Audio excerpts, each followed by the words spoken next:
Nếu các bạn không nghe thấy mình nói gì thì bảo mình nhé. Hoặc là tiếng game to quá ấy. Tiếng game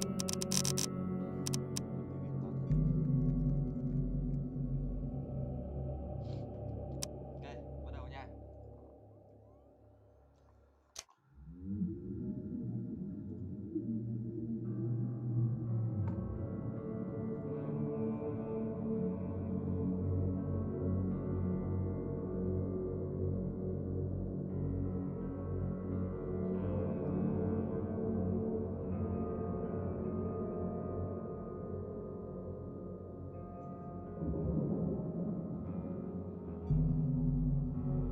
Cái file sẽ là kiểu mình nhập file vào thám tử nhé. Nó cùng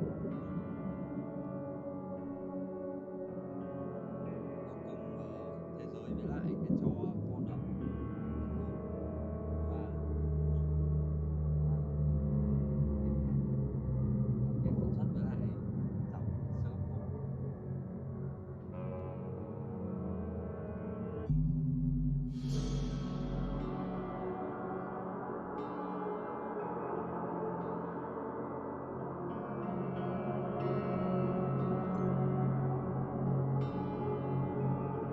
Nghe tiếng game không?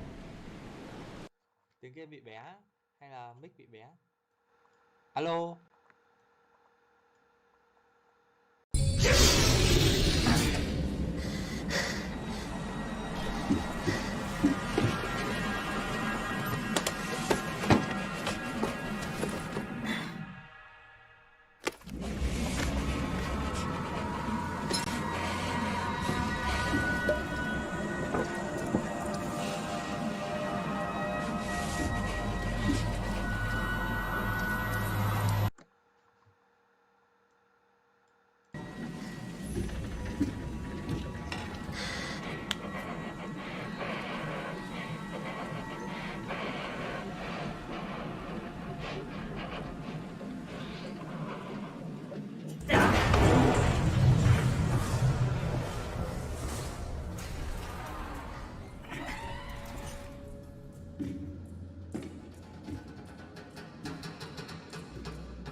Lại giờ đang mơ hát âm nhạc.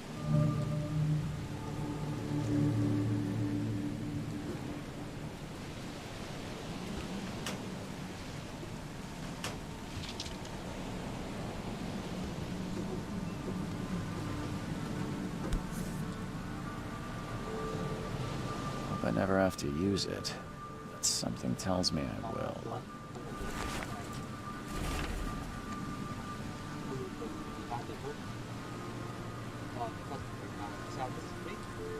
Nhưng mà cái yêu cầu của tôi là kiếm thêm cái sự bùng nổ của ảo giác, bùng nổ của carbon để cho thấy là cái chữ đoạn nó có vẻ đúng. Cái này xảy ra khá là nhiều ở đây, cả là đâu mà cứ từ khắp thành phố này đều đổ về carbon để dự án là những cái hy sinh và ảo giác giống là của anh vậy, một thành phố chìm thành chuyện với cái mọi thứ lớn thì không biết thêm mà kiểu mic bé à. Ok, âm thanh đã rất công nhận được.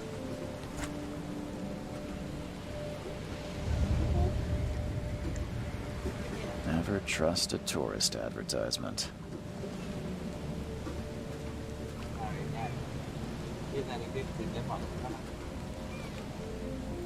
Now get out! At last, Mr. Charles Reed. Charles Reed. What a pleasure to finally meet you in the flesh. Nice to meet you.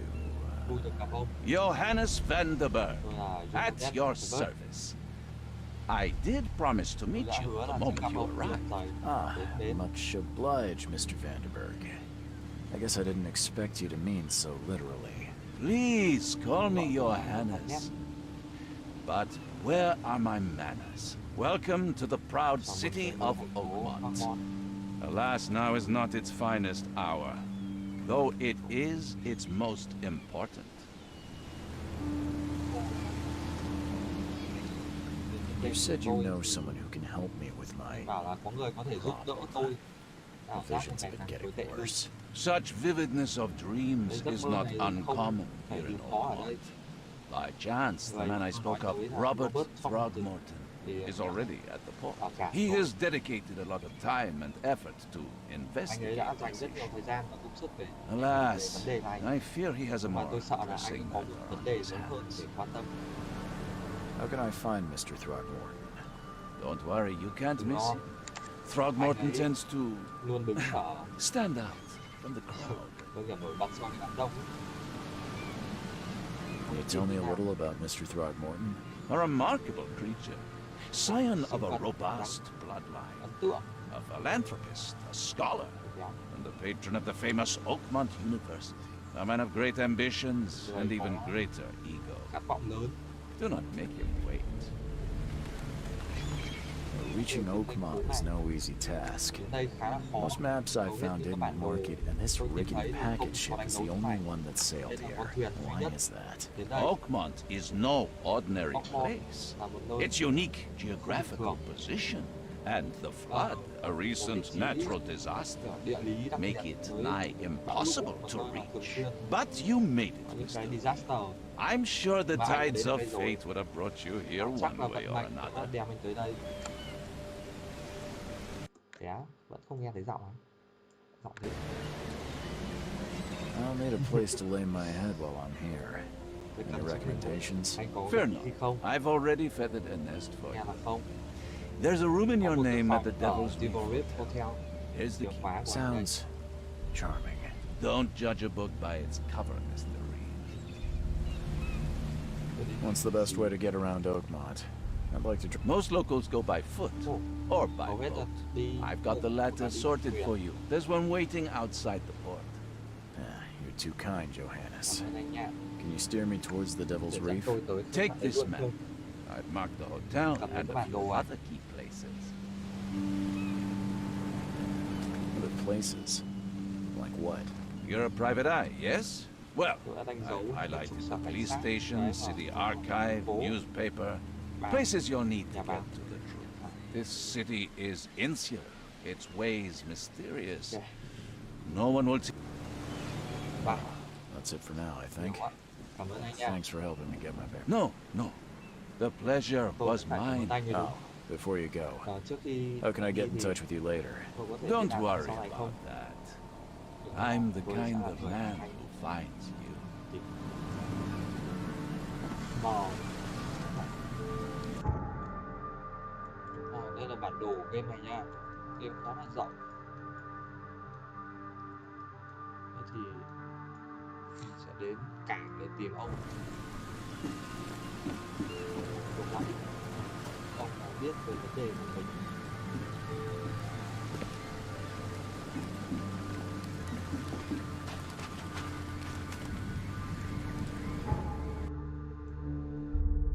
Ở đây á.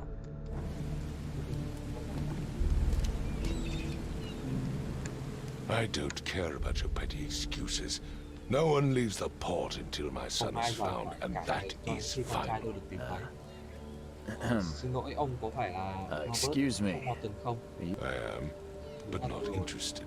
Và tao Go có một away. tầm My name's Charles Reed. Tôi I'm là a private Charles investigator, Reed. just arrived from Boston. khám phá. I was told you might be able to help me. Private investigator, you say? Có vẻ như là chúng ta sẽ giúp đỡ Perhaps nhau we được. can.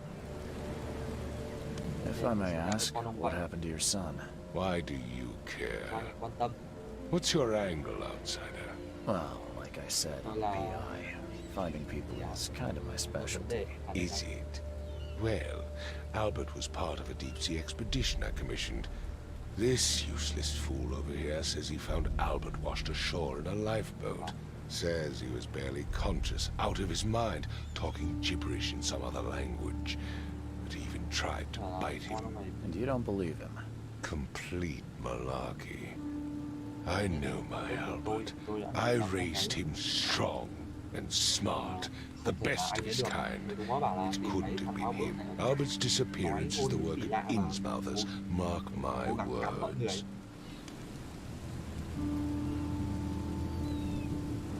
I've heard you're the man to speak to about visions, outbreaks of hysteria. I'm trying to get to the bottom of it myself. Another newcomer with another problem. Can I ask you a few questions? How dare you? My son Albert is missing, and no one in this Innsmouther-ridden city will do a damn thing. But yes, let's talk about your dreams. I take it you're not the biggest fan of these Innsmouthers. Those fish-faced freaks have overrun this city since the police burned Innsmouth to the ground. But now, those filthy migrants occupy half this damn city. Port, Grimhaven Bay, Salvation Harbor, the Shells. They are everywhere. So they're just refugees. Hardly. They've taken work from local fishermen. They stir and agitate against us, the Throgmorton family. We are the pillar of this community, not to mention that crime rates have skyrocketed. Simply speaking, they are a big stinking pile of trouble. Mr. Throgmorton, let me help you. I'm rather good at tracking down missing people. Find Albert. What makes you think you can do it? Oakmont is not exactly friendly to new arrivals. Let's just say I tend to see things that others miss. And anyway, what have you got to lose? Sounds like you could use it. Vera, you have a... I need to know more about what happened to Albert. Dane, did you not listen at all? I already told you everything. After leaving on the expedition, Albert was found. This fisherman supposedly brought him to the house, and then left to call me. But when I arrived here, Anything else? clearly something suspicious occurred inside the house. I suggest you stop dawdling and go see for yourself. You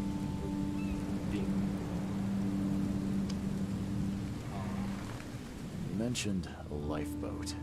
Is it still around? Yes. Face the house, then to the left is a beach that borders a fence. You'll find it there. Where's the house where this all happened? For Kay's sake, I thought you were a private eye. We're standing right in front of it. As much as I'm enjoying the weather, Mr. Throgmorton, it's time for me to go. Find my son, newcomer, and be quick about it.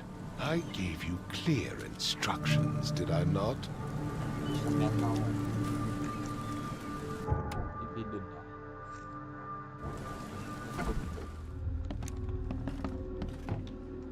Đây là nhà của người ngư dân mà đã tìm thấy con trai của ông Tom Văn Từng nha. Thằng con trai của là Albert. Huh. This dog mat looks better than the owner's bed. Là đôi chó. Mà phải lút chắc đã. The book is damp and damaged, but clearly well cared for. Trong này không có gì. Đó chỉ lút thôi.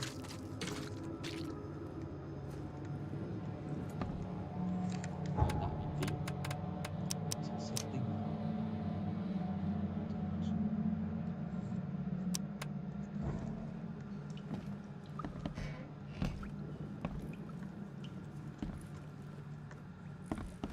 Kinh vãi ạ, nhà toàn cá với lại tuồng. Nó hẳn một tắm đứt cá. It would take tremendous effort to move this thing, let alone tossing it over like this. Tốn khá nhiều sức để đẩy cái này ra. Có lẽ tôi sẽ để nó ở nguyên hiện trường thế. There was a fierce fight here, but someone tried to flee. Chiến sợ đây nhưng mà ai đó đã chạy thoát. Lẽ ra trước là cái tủ nhà ở đây, nó đẩy ra chứ. Let's see what you find, Xem newcomer. anh tìm được gì nào người mới. Hello? Hey, Anh Can nghe you anh hear có me? nói không? Oh, Anh có phải cảnh sát không? Tôi đã kể What? tất cả mọi thứ rồi. who are you? Are you police? it's okay. I'm Charles Reed, Tôi là Private Charles Eye. Reed. Mr. Throgmorton hired me to find his son. Thuê tôi để tìm Oh, kiếm con trai okay. của ông ấy. What do you want? Anh muốn gì? Kể I want to know những what gì đã happened xảy ra here. đi. Every detail. Càng chi tiết I càng tốt. don't Tôi remember không nhớ much. nhiều lắm nhưng mà tôi, Me, Paul và Paul, Lewis, and Lewis, đây là nhà của we chúng were tôi. here. Barry This is thì our đi làm house. ngoài. Barry was outside on his business. Then he came back Khi carrying đó thì anh, Throgmorton's sau đó son. anh quay trở lại với xác của He was unconscious, với con trai của barely Thompson breathing. Barry left again to call Mr. Robert. và Then what? Barry bỏ Put đi. the guy in Lewis's room, Chúng tôi đặt and he started to make these ở trong horrible phòng sounds. And Lewis là đau bớt okay, và anh ấy bắt my đầu tạo ra head những âm began thanh to kinh dị. burst, and he woke up. Rồi And anh ấy dậy. after that, I don't remember a thing. Sau Just đấy thì tôi chẳng nhớ gì. dreams, Thành phố drowned định lập. streets, a sleeping giant, a Quái voice vật that called me. Ah, That sounds rất là quen familiar. trùng với giấc mơ của mình á. Tell me about yourself. name's Will Hammond. I'm a Ngư fisherman. dân ở đây. We all are. Live here Chúng tôi together. ở đây cùng nhau. Me, poor fella Paul, Barry, and Innsmouth of Lewis Flynn. Chết mẹ. Where are all the other Người khác guys? đâu. That's Paul there on the floor. Kay be with him. Barry's outside with Mr. Throgmorton. Lucky rascal missed everything. And I have no idea where Lewis Không or biết Throgmorton's son hoặc got là to. ông con trai của ông Thompson Starting to suspect the worst. đâu. Do you know how Paul died? I don't know. Tôi When không I biết. pulled myself together, he was Nhưng mà already. tôi tỉnh gone. anh ấy đã chết May rồi. have mercy on his soul. Cây đã Who is this Kay you keep mentioning? Outsiders, show some respect. sâu Kay is sắc. our Lord, Đây our là light. Chúa tể our của love. tôi Sorry, là I ánh sáng. didn't know. Đức Chúa ở chỗ đó ấy. I'll leave you to it. Đối với sự Please, thân vận động detective, sir, cho tôi biết tell me thật the truth. có phải là tôi không. Could it be me? Tôi giết Paul Did à? I kill Paul? Or Kay? Did I kill him? I don't know yet, Will. Tôi cũng chưa biết. The police will stop anyone coming in or out of here, so I suggest you just try and get some rest. I'm afraid of what I might Tôi dream. sợ rằng tôi sẽ mơ lại. I can barely recognize the face of the poor fella. Nhận rõ được. He was beaten to a pulp. Này bị đánh rất nát bét. Nhà còn gì ở cạnh. Ủa, bị méo các bạn ạ.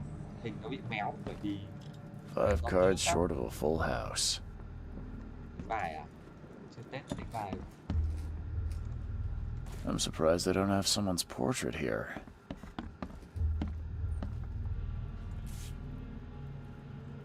So, that's what an Innsmouther looks like. Đây là gia tộc nhà. So, that's what an Innsmouther looks like. Seems like Prohibition hasn't affected Oakmont too much. Never seen knives like this Cái dao before. này trước đây, Masterful work. cái dao tự chế.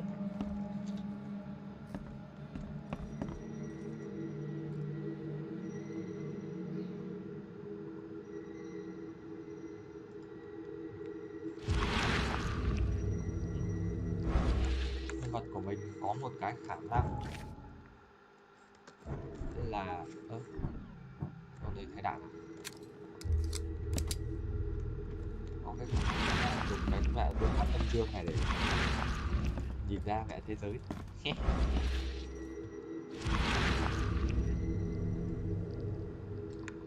Glenna, Nehri, Glenna, Gebhal, Nugulena. Đặt thằng Robert lên giường à, xong rồi bắt đầu thực hiện nghi lễ thì wow, sao nha.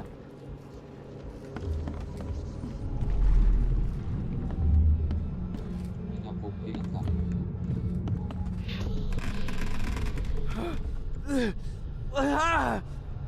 What's happening? Sự xảy ra vậy. Ở đây có 4 người, tên là thằng Albert, hai thằng nữa là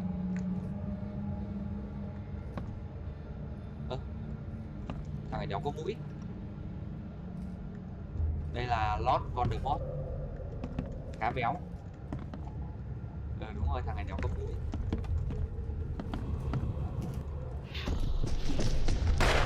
Take this, ape face. Chết mẹ mày đi thằng bắn khỉ. Hai thằng chạy ra thì một thằng bị bắn, một thằng bị đập. Yeah, run! Okay, let's see what we have here. Yeah, run! Là nó muốn mình sâu chuỗi lại ký ức ý. Thì đầu tiên sẽ là như này. Sau khi mình chạy ra đây. Ah! What? Take this, ape face. Phát. Yeah, run! When Albert Throgmorton woke up, he was not himself. Dậy. He attacked the fishermen, and his hysteria spread to Tấn them. công ngư dân. When he got wounded, he fled. Có con nhện. Và địch.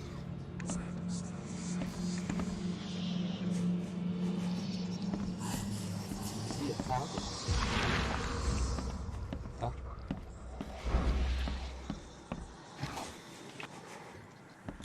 Choo choo. Mình bị cái gì?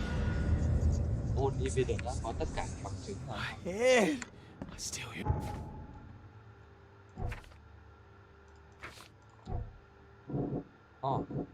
Rồi mình sẽ bắt đầu chọn chứng cứ ở đây à? My place.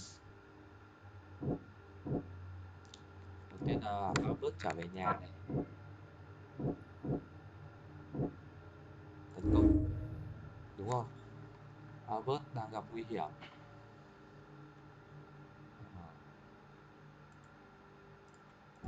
Tiếp nào.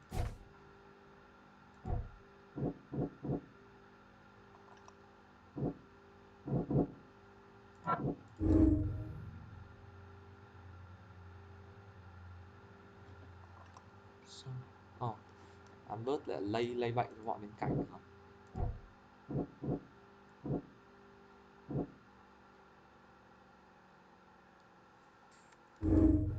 Oh shit. One fisherman is missing à?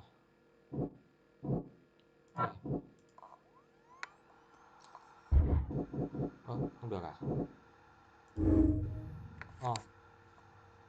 Lewis và mọi người bị bắn bởi ông Thormonton, đâu bởi bọn Thormonton. Albert và ngư dân tên là Lewis đã chạy sau trận chiến ở trong nhà. Hai thằng chạy. Tôi có thể tìm họ bằng cách sử dụng cái khả năng âm dương của tôi. Facebook là gì đây? Những cái đồ của mình vậy. I can check out Albert này. Those voices.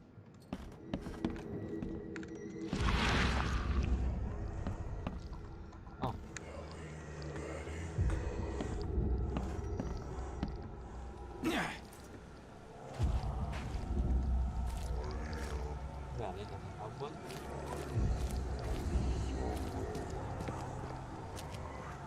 Chạy.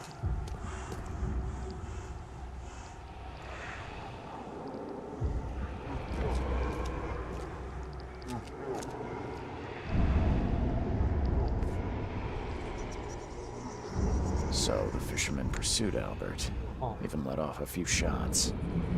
Bắn Albert.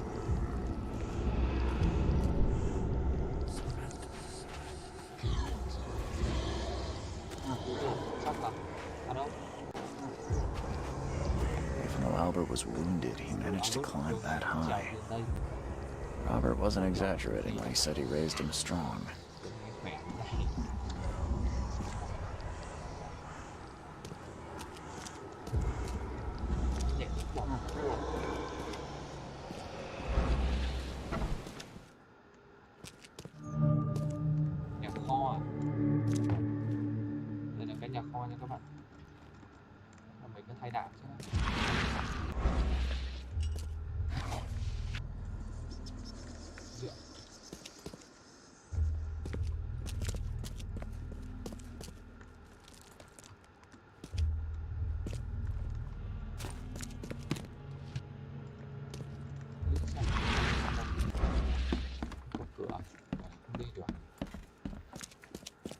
tầng cho nó an toàn. Đó. Nên nó muốn mình đi xuống rồi.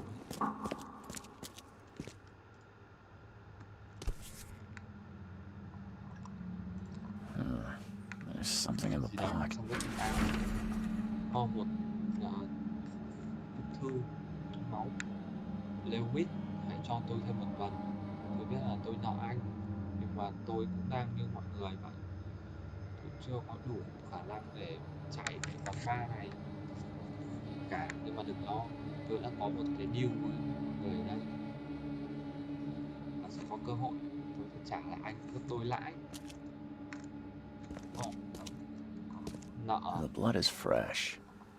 Whomever it belongs to could not have got máu far. mới, có vẻ như là thứ máu này chưa rời ra khỏi được xăng, kẻ bị chảy máu.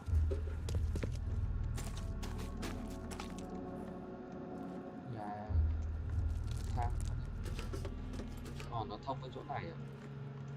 Nó không đi được không?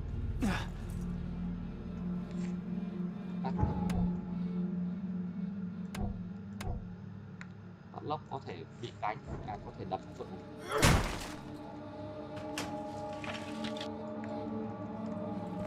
Tắt lốc là cái này. Door won't budge. Ui.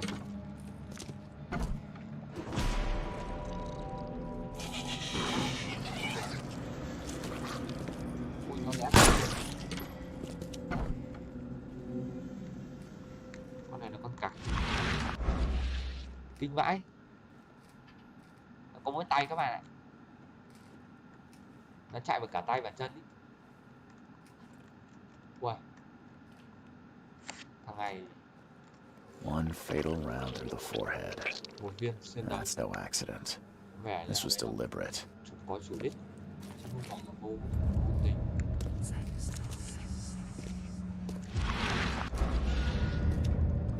Không có gì cả.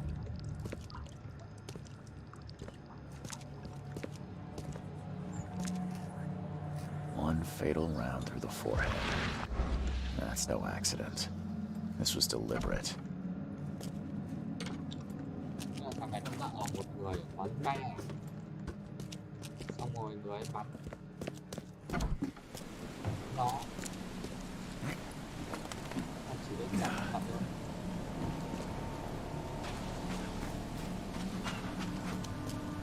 Kéo lên chuột rồi.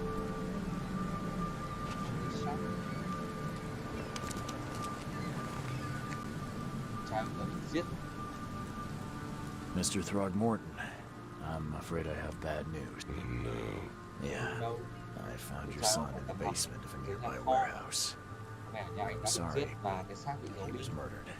Shot in the head and the body Viên hidden. xuyên đầu. Không thể nhớ được. It cannot be true. Không tin. No, no, no. I don't believe it. No. Thế có đọc lời thường dẫn đến các bản tin.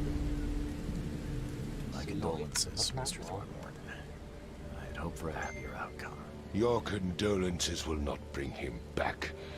So much of our blood spilled for nothing. So much effort in vain.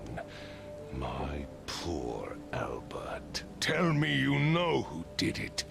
I want to look him in the eyes, make him beg for mercy. Thế nào ai đã giết hắn đi?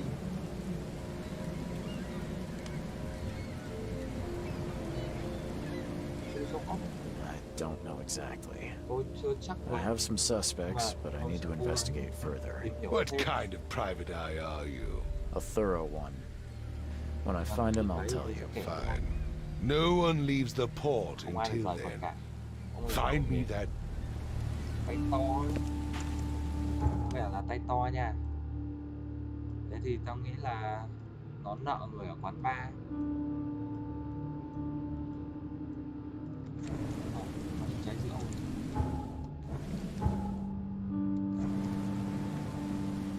Chà.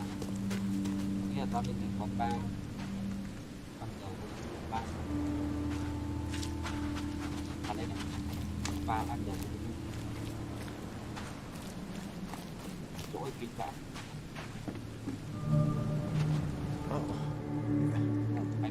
dư đạn không? Got a spare bullet, fella? Tôi không ăn. I ain't eaten in days. Xịt đạn đám đéo đi. Cho trên đầu. Đỡ phải ăn. Stay alert. Monsters lurk underground. They're everywhere. Alex Safia. Hay anh. Welcome to Under the Kill. Chào mừng What do tới you quán bar. Gì? Không biết về một kẻ You wouldn't tên happen to là know a Lewis hay fella không? called Lewis, would you? Do you expect me to know every darn man in this borg? Làm phiền tôi. Stop bothering me. Tôi không I biết got là paying tôi phải biết customers tất cả mọi here. người ở đây. Fine, let me be blunt. Is this your note? Tần nốt của I anh don't không? see any other bars around. Look, Không tìm thấy quán bar outsider. quanh đây cả. I don't know who you are, Tôi không biết and anh là what ai, you và want. anh muốn gì. but I do Và know tôi biết one một thing. điều. Stop Đừng bothering có làm me, phiền tôi. or you'll be in a Anh world sẽ of trouble. gặp Capiche? vấn đề đấy.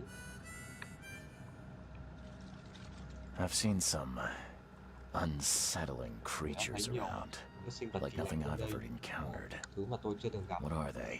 Chúng là cái gì? So you met a wild Này beast, là newcomer. Wild Beast. No one knows what they Ai are, biết chúng là gì? but consider yourself lucky to still be in one May mắn là piece. chỉ They gặp arrived in một the đứa flood. thôi.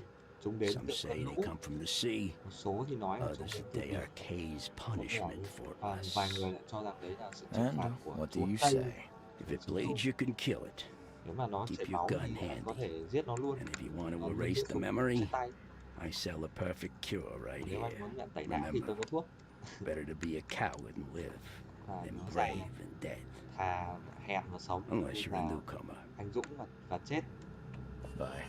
Tạm biệt.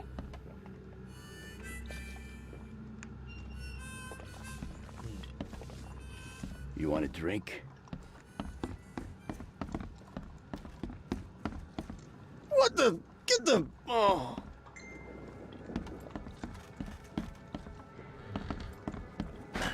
The door won't budge. Hết rồi.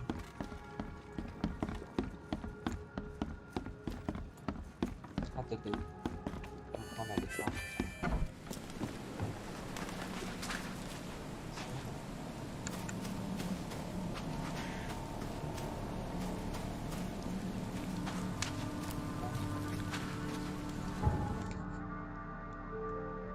Sao đó mình phải tới chạy. Không chạy được ra.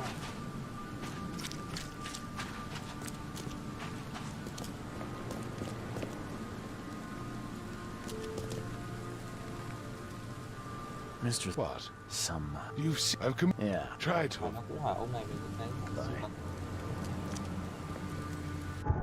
Vấn đề gì nhỉ? À. Ồ.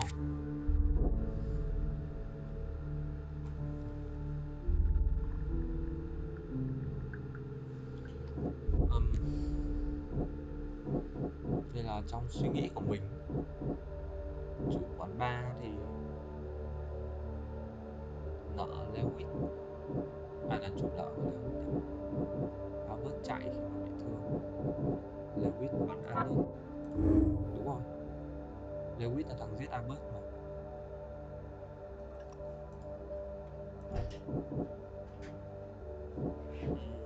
Lewis rời hiện trường. Albert bị giết không? Lewis kẻ mà đã giết Albert có thể đang trốn ở quán bar ở Oxford. Cái quán từ nãy không biết. Lucy.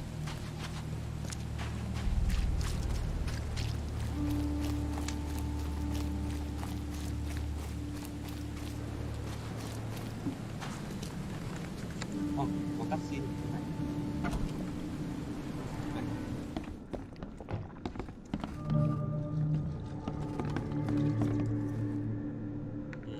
Didn't I tell you to stop snooping around? Buy a drink or get out. You did. But I found out more about Lewis Flynn. Are they making him thicker out of town these days? I told you, I ain't saying squat. Go away. Đi. Robert Throgmorton hired me to investigate his son's disappearance. I found the note about your debt to Lewis near his cold, dead body. It looks like Lewis murdered Robert's kid. You want him to come here and ask instead of me? What? Don't what me. At best, you're harboring a criminal. At worst, you're an accessory to murder. I... Anh là đồng phạm. What? No. I ain't done nothing. Tell that to Mr. Throgmorton. Đi mà nói chuyện với ông Tom Morton. No. Throck. Lewis ở trên tầng. Lewis is upstairs. Vào đây. Here's the key. Smart man. There's your good deed for the day. Bye.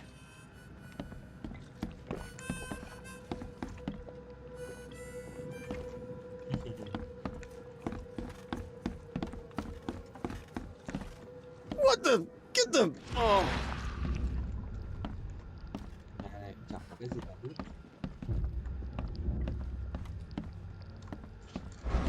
Thế rồi. Hey, who are you? What are you doing? Anh là ai? Charles Reed, private investigator.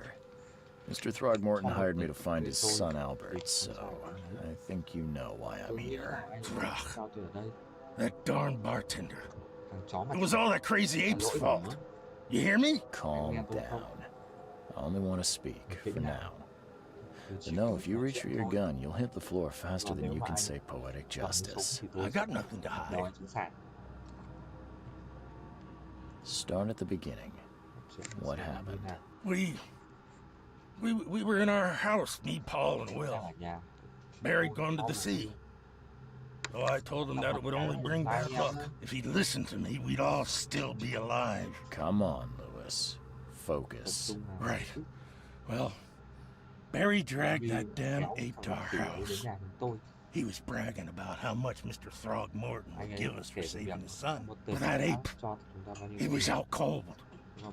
Then woke in an instant and started screaming, attacking us. Thằng con trai đấy After nó that, quyết định nó dậy. Can't remember a thing. Tấn công chúng tôi. You shot to kill. Nhưng mà anh No bắn nó. warning, no second chances. You pursued Albert even after he fled. Why? I can't remember it. When he woke, Khi it anh was like a thì bloody mist đã có một descended over me. đống đám mây, First thing I recall đám sương mù màu after is that darn warehouse and me. và covered in tôi đi blood. cái nhà kho đấy. Tôi I had no idea what happened, though. không biết I suspected it had something to do with that ape. tôi đéo biết tôi làm Turns gì out. gì cả. I was right.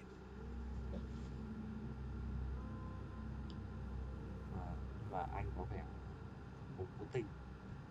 Sao mọi người ghép Tom Morton?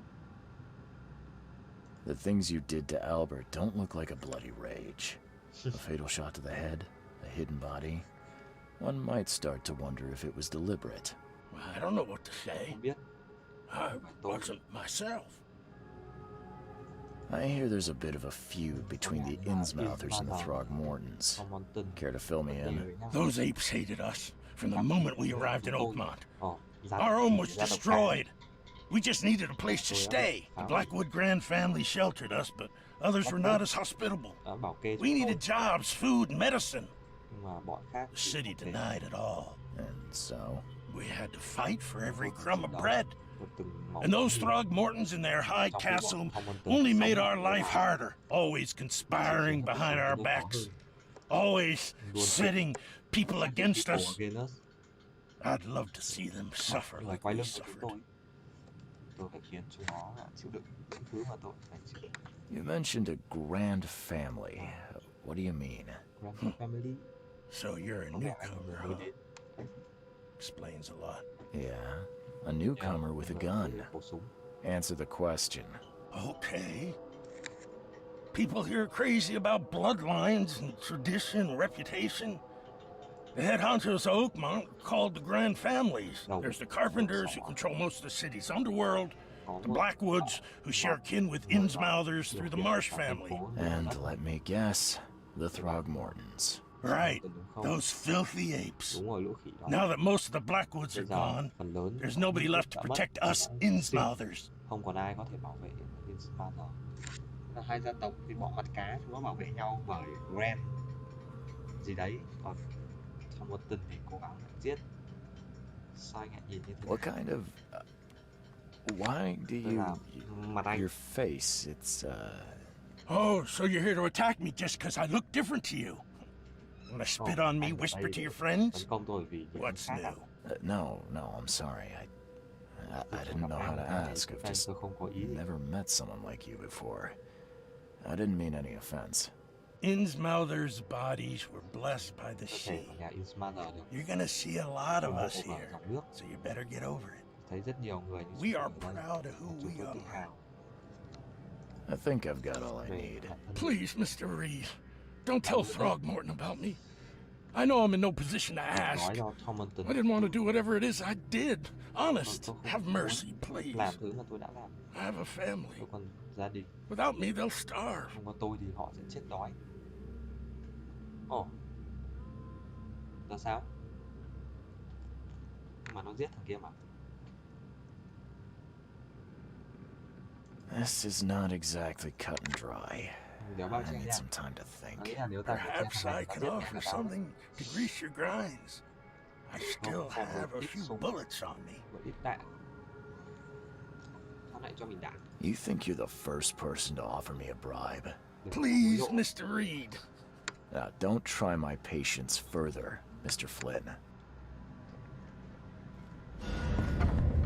Ồ, để là thằng này giết con trai ông ấy rồi. Mà nó bảo là nó đang mơ. Lúc mà đấy là nó bị lây con trai ông ấy. Thằng Albert nó ra biển. Lúc nó trở về thì lúc mà nó đang khám phá cái giấc mơ, vấn đề ảnh hưởng đến giấc mơ của mình thì nó bị điên. Lúc mà có người chở nó về thì nó bị rồ lên, nó gào lên. Thế là một thằng ngư dân, đấy là thằng trên bờ này, thằng trên tầng này kéo nó về nhà, bảo là mẹ ông Thormonton phải trả chúng ta rất nhiều tiền nếu mà mình cứu nó. Đến lúc mà thằng Albert nó cắn vào người bọn này thì đấy, thằng này nó bị rộ lên, nó giết mẹ thằng Albert luôn. Come, Chắc là thằng Albert thì come biết cái gì đấy. closer, troubled soul. Let me tell you what your future holds. You're some kind of fortune teller? Yes, my dear, yes. Alexandria. Oh, it's so clear. Your path holds many surprises, newcomer. Kẻ mới đến. Really? Like what? Not so fast, newcomer. I see many things. For a small fee, I'll tell you some of them. All right, how much? $1? Your money has no value here, newcomer. Sau cơn lũ thì After the flood, Oakmonters deal in the practical. Booze, smokes, and bullets. And I'll make it easier for you. I don't smoke. tôi thì không hút thuốc lá. Let's hear what my future Bọn này holds. giao dịch bằng Good. đạn. Let me focus. The sea will be generous in the coming days. Many gifts delivered, Có rất nhiều điều and many will regret partaking. I don't think I follow. I see old and new, và cũ a hard heart against an iron will. chống chọi Whoever wins, ý chí mạnh you mẽ. win too. But you'll only see that from inside a metal cage. And tall pillars circled by the dead. Một cái vòng tròn với những cái A cột race cao, from one to the một vòng next tròn của sự as kết thúc. time itself Một cuộc chạy laughs. đua từ điểm này tới điểm tiếp theo. Đéo hiểu. I think I'd like my Bạn bullet đổi back. refund, bạn It có thể is refund what it is. The truth will out nói rồi. soon. sự thật. Me, Nó I sẽ trả lời sự thật just thôi. caught an early Tôi chỉ vừa glimpse. báo một Why do I feel like I got scammed? mảnh scam. Embrace your fate. Hẳn cô phải chơi thẳng thuốc súng cô nên đã hỏi ra được mấy lời này.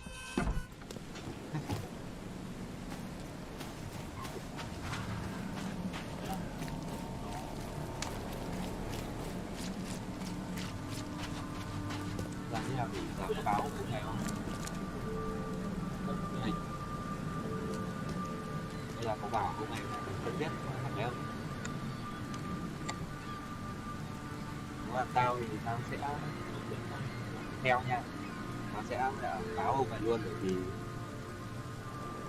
nếu mà mình có vấn đề với ông này, ông làm gì cũng với lại mình phải bảo ông ấy là con có bị giết. Đấy, không muốn em. Just as I suspected, the Innsmouther Lewis is responsible for your son's murder. Lewis He's hiding at the local chịu bar. trách nhiệm về cái Just chết ask the con trai ông. bartender. Anh ấy đang Seems chịu like he had a của bone quán to bar pick with your gần family đây. and took it out on Albert. Oh, that scum won't be getting off Cháu ấy sẽ easy. không thoát khỏi đây. The whole city shall see what happens when you cross the Throgmortons. Justice, bittersweet as it is, shall be served. Khá là kỳ lạ. It's rare for a newcomer to make himself so useful. Thank you. Mr. Throgmorton, I hate to press you, but do you think you could help me now? Yes, you've earned it. Okay, to think a newcomer barely off the boat solves a crime the police couldn't, but I digress. Remind me, what brought you to Oakmont?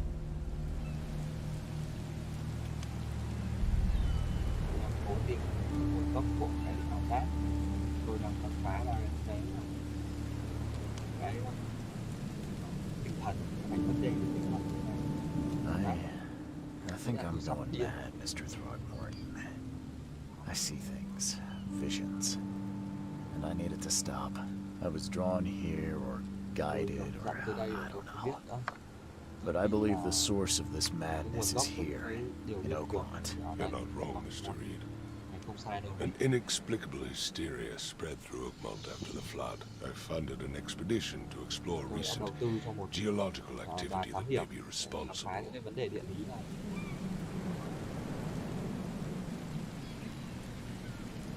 A geological expedition? I'm not sure I follow. I have reason to believe the flood and this madness have the same source, as above, so below. So I sent men to find out.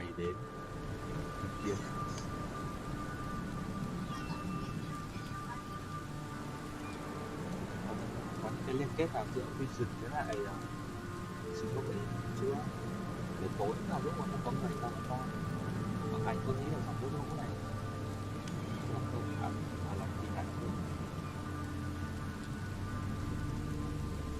Has your expedition found anything? I do not know. tôi không biết. Albert Là một is- người của đoàn thám hiểm.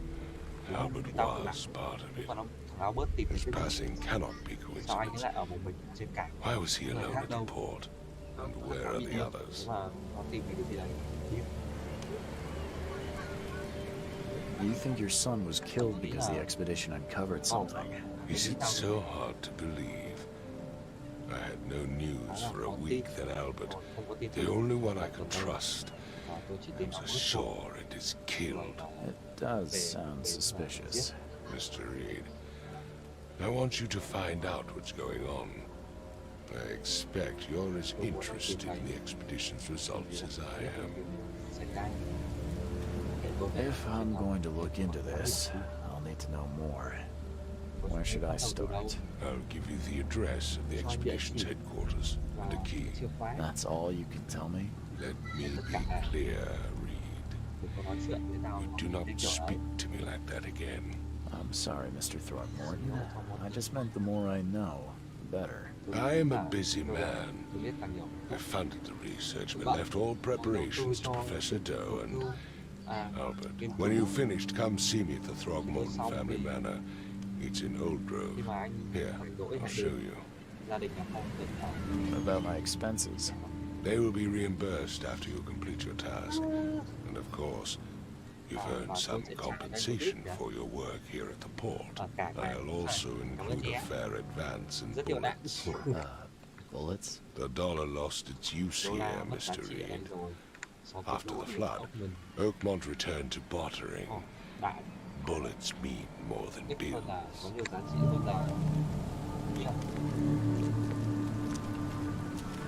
Don't do anything stupid, newcomer. I've said And keep everything your I hands know. where I can see them. Cho mà hết rồi đấy, mình phá cái vụ án rồi. Lo ra, đây là cốt truyện. Mythos. Hay là những cái con ấy nói này. Facebook liên kết của mình là lớp taxi à? Mình có chìa khóa tới cái headquarter này ở phía bắc của Cavaside of the Crossroads of Asari River X. Ai cái này thì mới đéo được.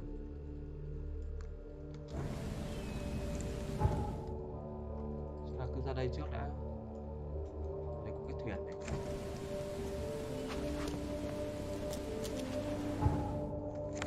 Tao chưa biết bây giờ làm gì nữa ấy.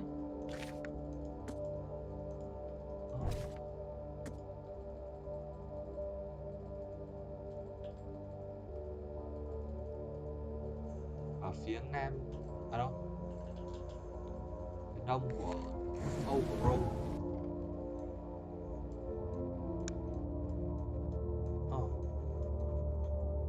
Giờ mình phải ra đây hả? Oh shit. Mình phải ra những cái chỗ này. Oak Grove này. Cái gì đây? Là Thornton. Được đấy. Chìa khóa đến trụ sở của cái bọn Expedition này. Phía bắc Cavaside. Giáo lộ Asher Wood.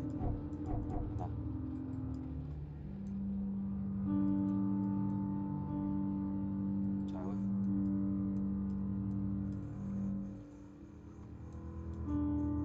Trời ơi. Giờ đi đâu? Nếu mà tao đi phòng 8 đấy. Cái đêm cái phòng.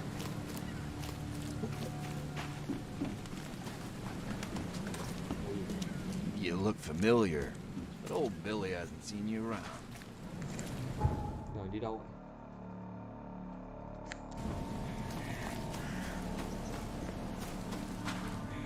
Oh.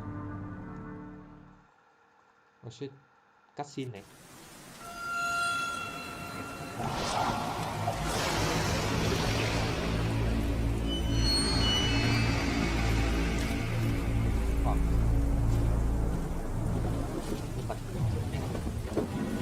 Nó bị sắc bị ảnh.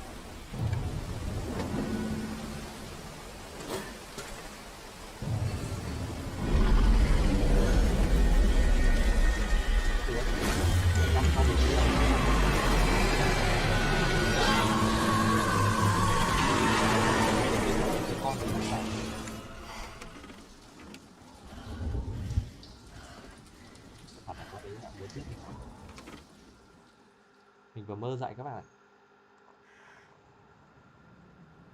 Ở đây chắc là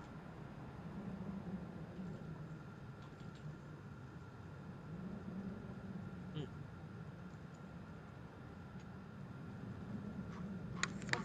vừa dậy xong vụ án rồi.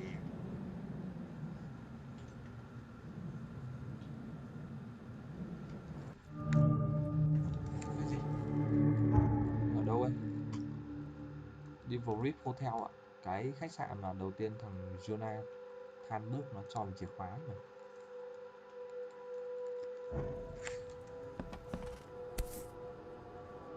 Crew of the Cyclops. Đây là cái tranh mà đầu tiên Semper Fortis Brothers. game mình thấy.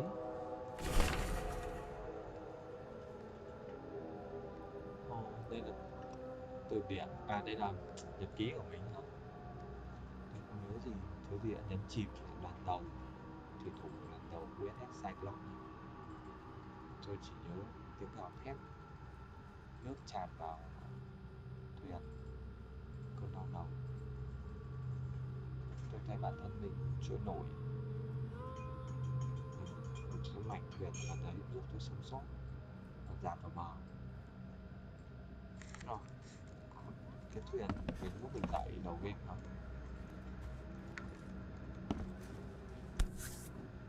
Gì đây?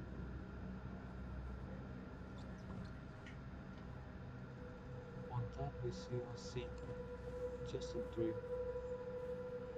Những thiên nhân từ riêng. Lòng xô của mình. Never again, they say.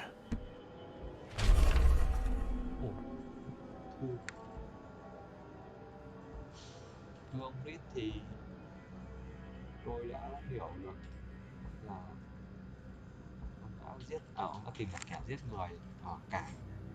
Tôi đang gặp khó khăn, tôi đang gặp nguy hiểm và không thể tin bất cứ ai ở thành phố này. Hãy đến văn phòng của tôi, đối diện là một anh. Cái gì? Nghiên cứu của tôi đã khiến bọn Violet Fox chú ý. Chúng đã theo dõi tôi và sẽ đưa tôi đi sớm. Ok. Mày đã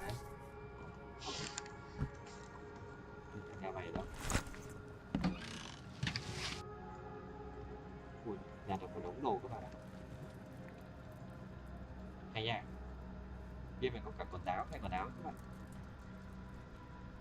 Áo lông. Wow. Gangster.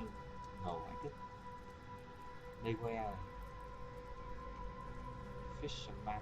Nhìn phèo đấy. Wow, cái này nhìn ngầu ấy chứ. Hay vậy.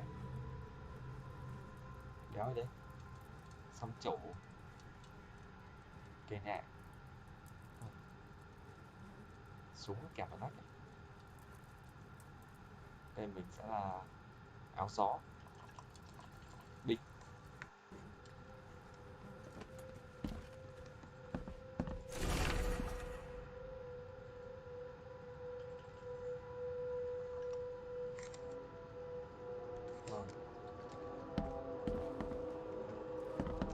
Thư thần.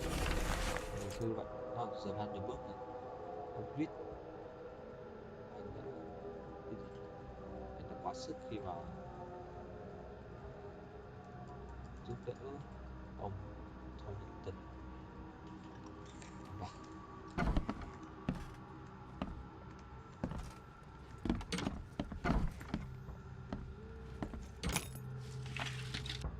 Đéo gì? Vãi. Mở ra xong đéo đi nữa. Nên là cũng như kiểu cái nhà trọ ấy thì không vào được. Cửa vào được có một chắn này. Ui. Nhà được đéo. Ui. Vãi cả luôn.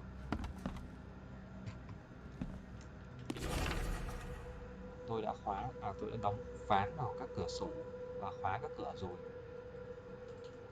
Bọn Jalo King Gang đó, chúng không thể tới đây. Giờ chỉ có tôi và những cái ác mộng này. Mộ của mèo. Và đéo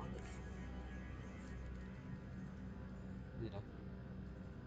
Cái mộ bị nguyền, một cuốn sách bị nguyền đã khiến ai chạm vào sẽ bị chìm xuống biển.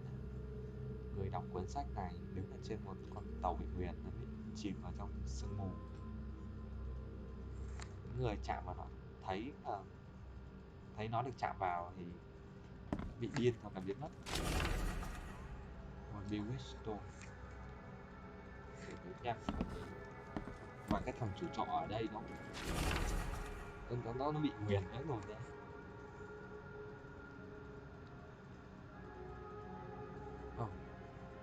Cái gì đây? Khi mà cái church là gì nhỉ? Bên mẹ là thánh điện à? Không phải, cái nhà thờ ở giữa Salvation Harbor với lại Old Church thì sao nhỉ? Mà còn đang đéo biết phải làm gì. Và từ từ bây giờ làm gì nữa? Facebook, Cypress. Ui vãi. Để mình làm cái này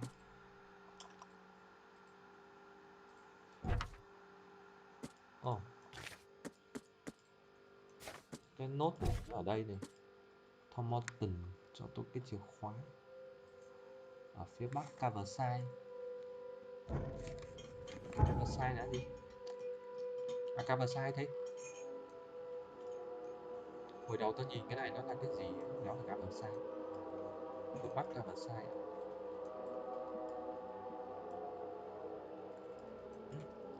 ASRD quen này. ASRD với lại Hubert. Gilbert A này. Asher ở đây đây. Phía bắc của cái giao lộ này. Thế là sẽ là mấy cái nhà này. Nốt nó là cái gì? Các đường đèn chở. Thôi được rồi. Tôi biết là thế đã. Bây giờ đi ở đây. Căn nhà ở giữa Scaverside. Gần cái radio, cực tòa radio. Con ma ở trong nhà. Và gia đình vẫn còn đọc cái quyển sách Vô Thần. Và người đã tới căn nhà này điên. Nhà ở giữa Riverside á. À, Caverside à? Đường Bendy à? Ok nha. Makes this place feel more like home. I miss Boston already. Còn đây này, phòng bệnh. Ơ, rồi rồi. Shit. The door won't. Rồi thấy anh kéo đồ vào phòng. But Anh cũng phải trả giá cho chuyện còn làm đấy nữa. Shit. Game này còn kéo nó mở cửa cứ ao.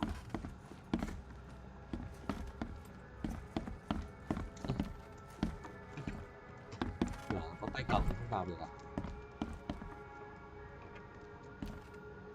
Ok. Không kéo được.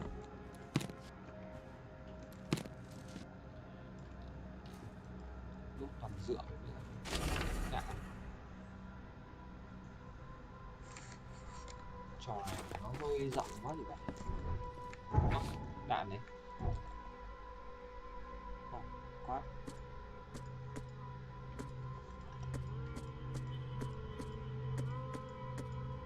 Hay nha.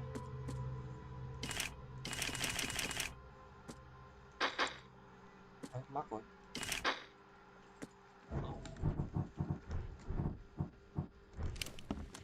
Đạn. Súng. Thompson Gold ạ. VIP. Cửa này có tay cầm. Ơ. Không có là gì cả.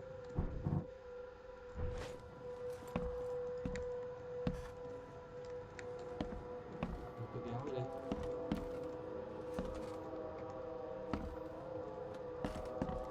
Không vào rồi đéo có cái gì nữa. Cái phạt đó. Để máy ảnh. Đúng không? Đúng mắt âm dương. Đéo có gì. Hết rồi. Tầng 3. Máy móc. Ở game này nó hơi rộng. Máy mình lâu lâu chơi nó bị drop một phát. Finally, you're awake. Ui, mặt Gotta nó tell tím you though, mister, you want to stay on here, you stop making all that noise. đấy. Anh đã tạo ra những cái tiếng làm noise? What noise are you talking about? cái gì. I expect my guests to be respectable. Tôi đã mong là Moans, tôi chanting, all that kind of thing. It stops, all right? chắc là thằng này Yeah, sorry about that. lỗi tôi không nhớ I don't really... You're not exactly friendly with your guests. Are we the ones keeping you in business? All these newcomers after the flood, they're stark raving mad. What do you mean? You can't imagine the crazy notes and books I find after they move out. Only thing they're good for is lighting the kitchen stove. Can I have a look? I knew it. I tell you, no one sane would be interested. And you want to take a look? Nếu anh muốn Well, thấy thì ok. fine, fine. Take what you Nếu wish. anh muốn đi. Thế là những cái quyển sách ở trên tầng nhá. Cái gì đây? Cho mình cái gì vậy? Nó vừa cho mình một đống đồ à? Ở đây này. Ôi vãi. Đóng hết đống này xong rồi đi à? Đi khủng quá luôn.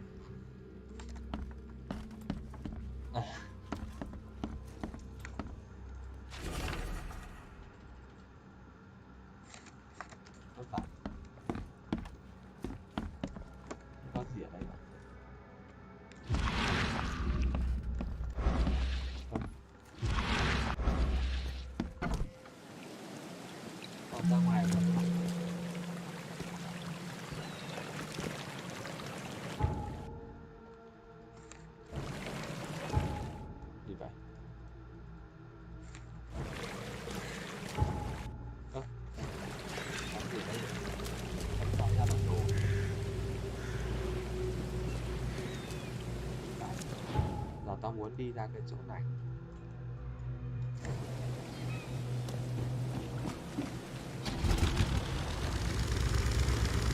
Còn đây là thành phố thì các bạn sẽ vào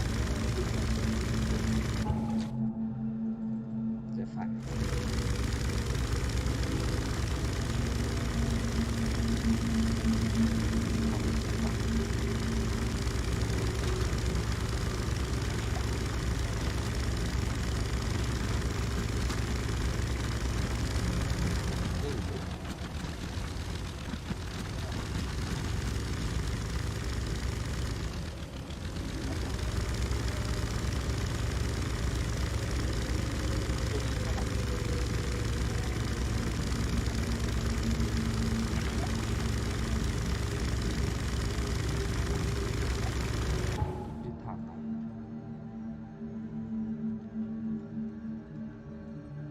sao nhỉ?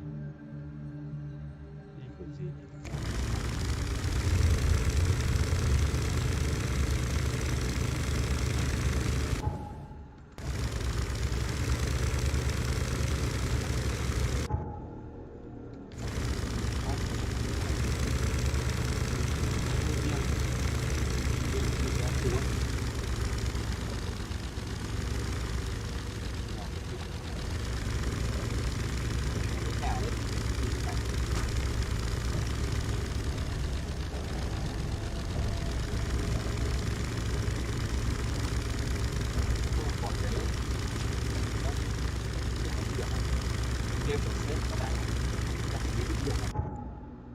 Mình có đi đâu đéo, đi lung tung.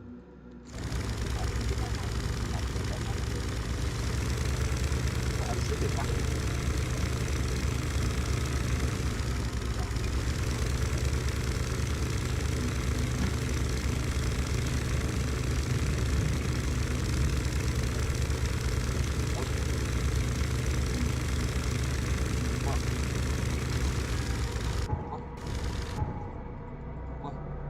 Mình vừa bị tele các bạn ạ.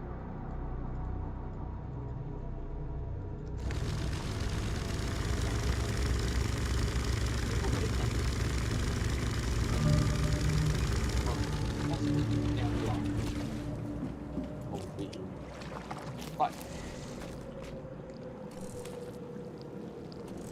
đéo kinh này.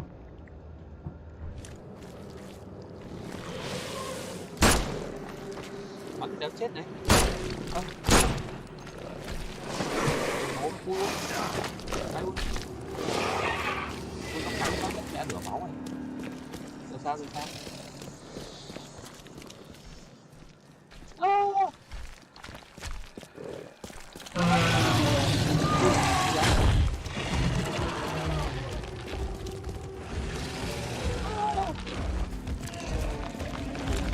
Gần bị rồi.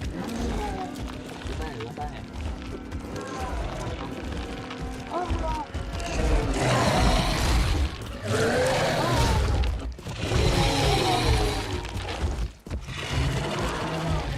Còn nãy mình vừa chui cái đấy vào. Nè. Mất đi. Mình phải. Ui.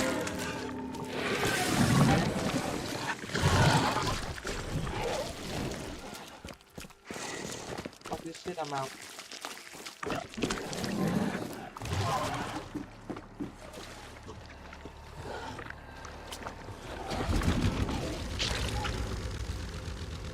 Vãi. Đi nhầm đường rồi. Nó tele mình đi đâu ấy. Mình phải đến đây chứ nhỉ. Chỗ này là cái gì thế? Infested animal. Đó kìa. Nó biết đi đâu không?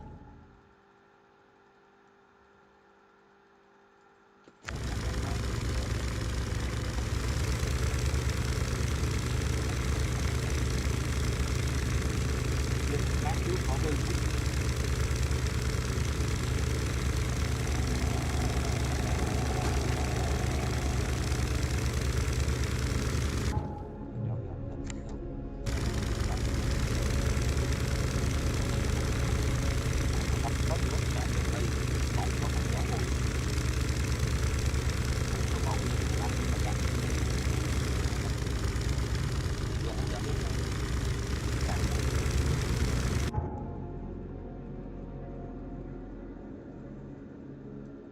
có định đến đây không nhỉ?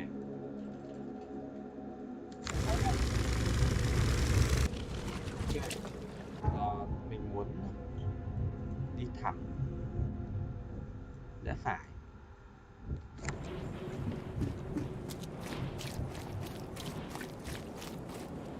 Thẳng đi.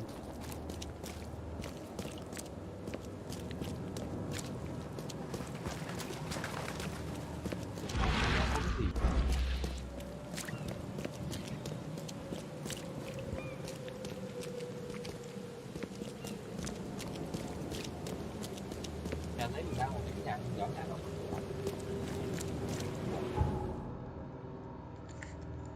Đấy là rẽ trái.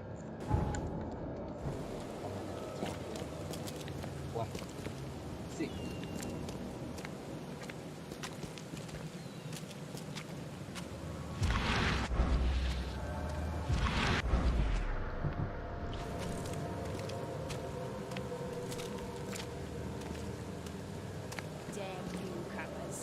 Kinh phải. Chết mẹ.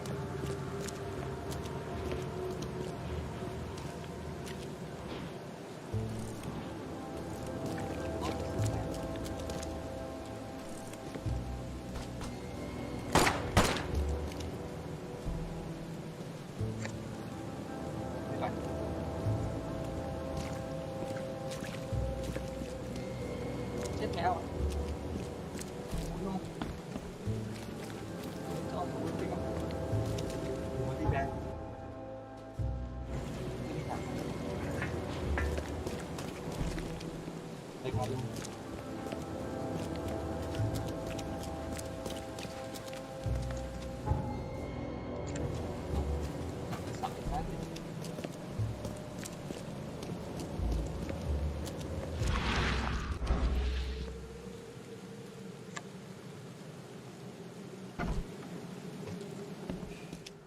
Wow, trong này chill quá.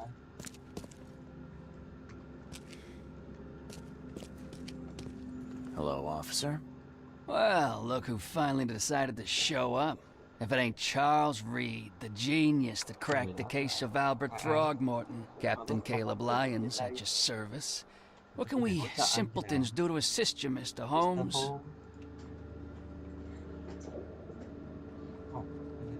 Look, all I want is access to your records during my investigations.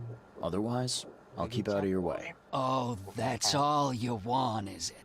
Was making us look like idiots in front of Mr. Throgmorton not enough for you? Look, I'm sorry. That wasn't my intent. Well, that's what you did. A newcomer must know his place. Let me be frank. You ain't welcome. You slip up, don't cross a T or dot an I, and I'll treat you like every other criminal in here, newcomer. Hey, easy, Officer Lyons. I don't want any trouble. Well, good. That's a start. You can use the archive, but only because you have Mr. Throgmorton as your patron. Keep that in mind, Reed.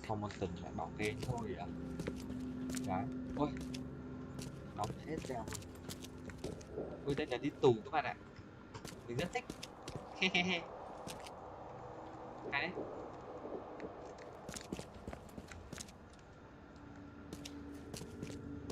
Wow. Đi tù luôn nha. Gì đấy? Ồ, Police Archive này. Đây là cái gì đấy? Như vậy.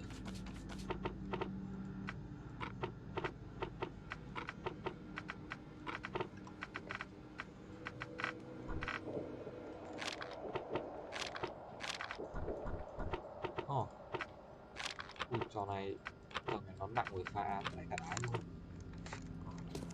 Thua. New case. Mình lại có case mới rồi. Ui, cái gì đây? Mình lại tập trung vào main case bởi vì mình lười. Ok. Ra bởi gì?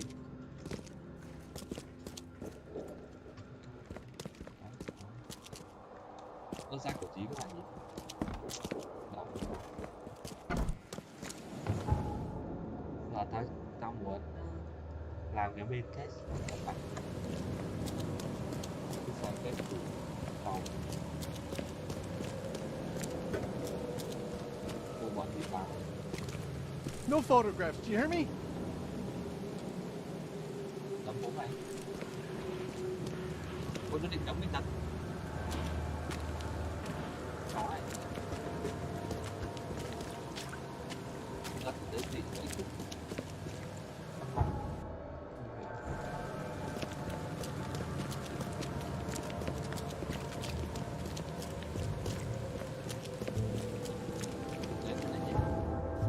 Bắt cái đại lộ đối diện cho nó. What's your problem? Đây là ngã tư. Thế rất.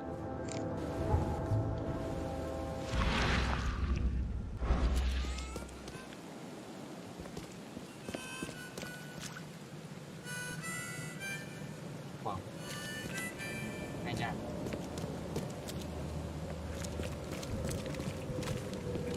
Có nào vào nhà đấy không?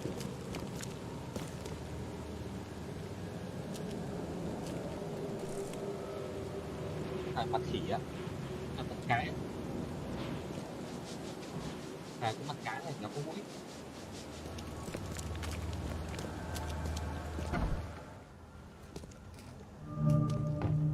Ôi, khám phá bị cô tò cái vùng cái chỗ mà bọn đóng cửa cái kia. Guess I don't need the key. Cái bọn nhà khám phá cái con quỷ kia nó lấy hết.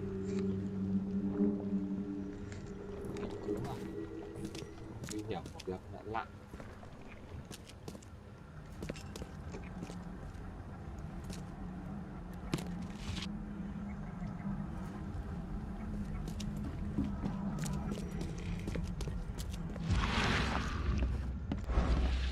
Cái gì đây? Kinh phá. Cái cá đây. Biết. Ơ. Bản đồ à? Chết không? Mình nhầm. Can't say I ever saw another shell like it.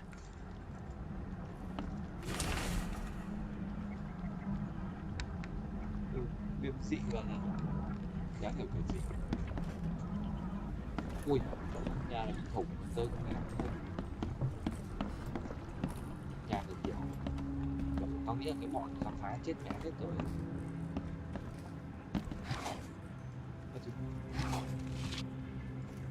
Nhà này bị khám phá con mẹ.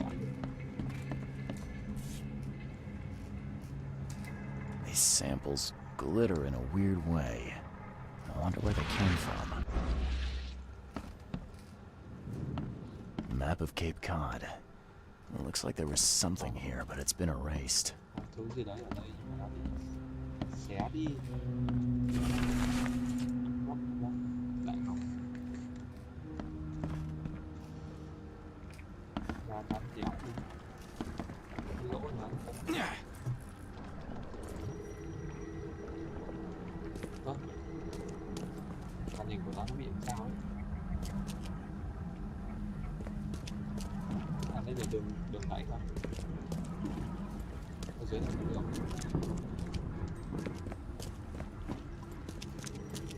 Hết rồi.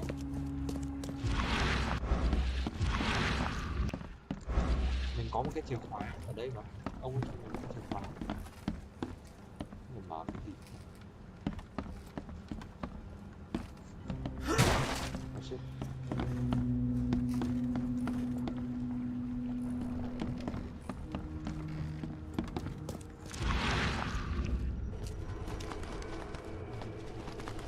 Kéo đây. Ở đâu rồi?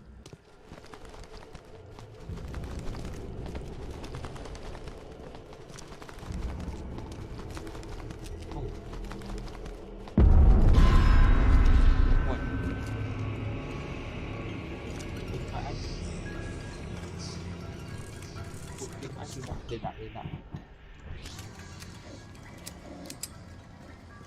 Bố mày có hẳn 10 viên đạn bắn mồm bố mày con chó.